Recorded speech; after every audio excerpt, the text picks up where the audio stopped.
અમદાવાદના રાણપુરમાં અસામાજિક પ્રવૃત્તિ અને દારૂડિયાઓના ત્રાસને મામલે પ્રાંત અધિકારીએ બેઠક યોજી।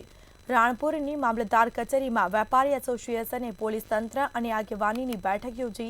છેલ્લા ઘણા દિવસથી દારૂડિયાઓનો ત્રાસ વધતા વેપારી મહામંડળે પ્રાંત અધિકારીને લેખિત ફરિયાદ કરી, જેના ભાગરૂપે પ્રાંત અધિકારીએ કડક કાર્યવાહી કરવા પોલીસે કડક સૂચના પણ આપી છે, તેમજ મામલતદારને જાણ કરવા માટે પ્રાંત અધિકારીએ અપીલ કરી છે।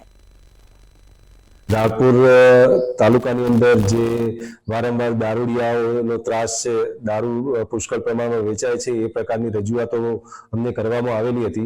એ બાબતે પોલીસ તંત્ર અને વેપારી એસોસિએશનને બોલાવવામાં આવેલું હતું અને એમને સૂચના આપવામાં આવેલી છે કે કોઈ પણ જગ્યાએ દારૂનું આ રીતે વેચાણ ના થાય એના માટે પીઆઈ શ્રીને સૂચના આપવામાં આવી છે કે પૂરતી તકેદારી રાખવામાં આવે।